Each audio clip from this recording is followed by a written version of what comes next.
लोकसभा चुनाव का अंतिम चरण बचा है और 1 जून को अंतिम चरण के लिए मतदान हो जाएगा और 4 जून को उनके नतीजे आ जाएंगे और यह पता चल जाएगा कि देश में आखिरकार फिर से किसकी सरकार बन रही है या नई सरकार आ रही है, कौन से दल की क्या पोजीशन होने वाली है। लेकिन इस बीच अंतिम चरण के मतदान और परिणामों से पहले कांग्रेस में बवाल की तैयारी हो चुकी है और यह बवाल की तैयारी राजस्थान से शुरू हुई है। दरअसल राजस्थान से मैं इसलिए कह रहा हूं कि राजस्थान के पूर्व मुख्यमंत्री अशोक गहलोत ने एक सप्ताह के दौरान 2 ऐसे बयान दिए हैं जो कहीं ना कहीं बवाल खड़े करने के लिए पर्याप्त माने जा सकते हैं। दरअसल पूर्व मुख्यमंत्री अशोक गहलोत ने 3 दिन पहले यह कहा था कि जो लोग कांग्रेस छोड़कर गए हैं वे नॉन परफॉर्मिंग असेट वाले नेता थे और अब वे भाजपा पर लाइबिलिटी बन गए हैं। भाजपा उन नेताओं की वजह से हारेगी और पतन का कारण भी वे नेता बनेंगे। यह पहला बयान था। इस बयान के बाद निश्चित तौर है कि जो नेता कांग्रेस छोड़कर गए थे उनको बुरा लगना था, उन्होंने बयान भी दिए। लेकिन अब उससे भी आगे बढ़कर अशोक गहलोत ने एक बार फिर कांग्रेस छोड़कर जाने वाले नेताओं को नाकारा, निकम्मा, गद्दार तक बोल दिया है और कहा है कि ये वे नेता थे जो संकट में पार्टी को छोड़कर चले गए हैं। इस बात पर भी बहुत सारे नेताओं को बुरा लगना था और बयान भी आने थे जो आए हैं। लेकिन इससे भी इंपॉर्टेंट बात जो अशोक गहलोत ने कही है और यह बात लोकसभा चुनाव परिणामों के बाद में कांग्रेस में बवाल खड़ा करेगी, यह बात ज्यादा इंपॉर्टेंट है। और यह बात अशोक गहलोत ने कही है कि कुछ लोग ऐसे भी हैं जो पीठ में छुरा घूमते हैं और ऐसे नाकारा, निकम्मे, गद्दार पार्टी में रह जाते हैं। दरअसल यह ऐसा बयान है, इस बयान को सुनने के बाद लोग फ्लैशबैक में चले जाते हैं 2020 और 2022 में। 2020 में बाड़ाबंदी, सरकार के खिलाफ बगावत वाली स्थिति को लोग याद करने लगते हैं और 2022 में 25 सितंबर की वह घटना जब विधायक दल की मीटिंग नहीं होती है, उन दोनों को तारतम्य के साथ जोड़कर लोग चर्चा करते हैं कि आखिरकार अशोक गहलोत को इस समय इस बयान को देने की आवश्यकता क्या पड़ गई। दरअसल अशोक गहलोत की राजनीति को समझने वाले, देखने वाले जानते हैं कि अशोक गहलोत के पास जो सबसे महत्वपूर्ण चीज है राजनीति में जिंदा रहने के लिए, राजनीति में बने रहने के लिए, वह है टाइमिंग। और टाइमिंग का इस्तेमाल अशोक गहलोत बखूबी करते हैं और उस टाइमिंग को अधिकांश नेता नहीं पकड़ पाते। यही कारण है कि अशोक गहलोत लगातार 50 साल से कांग्रेस की राजनीति में हार जीत झंझावत झेलने के बावजूद टिके हुए हैं, मजबूती से टिके हुए हैं और आज भी कांग्रेस उन पर आला कमान भरोसा करता है। इंपॉर्टेंट बात यह है, राजनीति में तो बहुत सारे लोग टिके रहते हैं हार जीत के बाद, लेकिन आला कमान का भरोसा लगातार हासिल किए रखना बहुत बड़ी बात है जो अशोक गहलोत ने रखा है। अब अशोक गहलोत ने इस वक्त यह बात क्यों कही, बात महत्वपूर्ण यह है।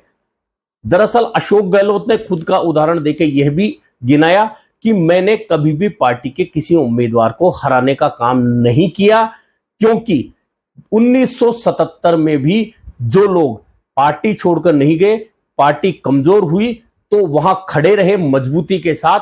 आज उनमें से जो लोग हैं अधिकांश कांग्रेस में बड़े पदों पर आए हैं, यानी कि उन्होंने खुद को भी पाक साफ घोषित किया। हालांकि राजनीति में पाक साफ घोषित करने वाली बात है, किसी के गले नहीं उतरती और कोई भी नेता पाक साफ नहीं होता। जिसको जहां जैसा मौका मिलता है वह अपने प्रतिद्वंदी उम्मीदवार या प्रतिद्वंदी खेमे के उम्मीदवार को हराने में कोई कोर कसर नहीं छोड़ता है। और यह सभी नेताओं का चरित्र रहा है, राजनीति का चरित्र रहा है और आज से नहीं हजारों सालों से रहा है। ऐसे में भले ही कोई खुद को पाक साफ घोषित करे, लेकिन ऐसा होता नहीं है। खैर, अशोक गहलोत ने यह बात कही, लेकिन इंपॉर्टेंट सवाल यह है कि जाने वालों को उन्होंने गद्दार कहा, पीठ में छुरा घोंपने वाला कहा, नॉन परफॉर्मिंग असेट कहा। लेकिन सबसे बड़ी बात कि कुछ गद्दार पार्टी में भी रह जाते हैं। असल इशारा अशोक गहलोत का उन नेताओं पर था। आखिरकार वे नेता कौन है असल गद्दार जो पार्टी में बने रहते हैं? यह पिन पॉइंट अशोक गहलोत की बात का था जो उन्होंने लोकसभा चुनाव परिणामों के बाद में बहस के लिए छोड़ दी है। निश्चित मानिएगा इस बात पर बहस होगी।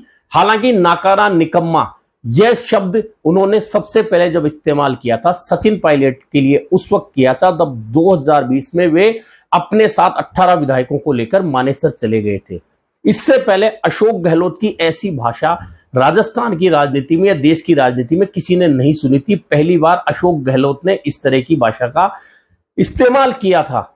और अब लगातार जब वह सारा मैटर खत्म हो चुका, राजस्थान से कांग्रेस की सरकार जा चुकी, लोकसभा चुनाव चल रहे हैं, अंतिम चरण बचा है, और उस चरण के पहले अशोक गहलोत का यह बयान काफी इंपॉर्टेंट है। निश्चित मानिए कि इस पर बहस बहुत लंबी चलने वाली है, भले ही हफ्ते 10 दिन बाद यह बहस शुरू हो। हालांकि जो कांग्रेस छोड़कर जाने वाले हैं, चाहे गोपाल सिंह ईडवा हो, चाहे महेंद्रजीत मालवीय हो, चाहे रिचपाल मिर्दा हो, चाहे सुरेश मिश्रा हो या और नेता हो, उन्होंने अपने अपने बयान अशोक गहलोत के खिलाफ दे दिए। किसी ने अशोक गहलोत को सठियाया हुआ बता दिया है, किसी ने कह दिया इनके भ्रष्टाचार की पोल खुल गई है, किसी ने कुछ कहा है। मतलब सबके अपने अपने अंदाज हैं जिसमें उन्होंने अशोक गहलोत को जवाब दिया है। लेकिन अशोक गहलोत को जहां तक जानने वाले राजनीतिक प्रेक्षक है, वे अच्छी तरह जानते हैं कि कम से कम इन लोगों के लिए, जिन नेताओं ने अशोक गहलोत के बयान के खिलाफ बात कही है,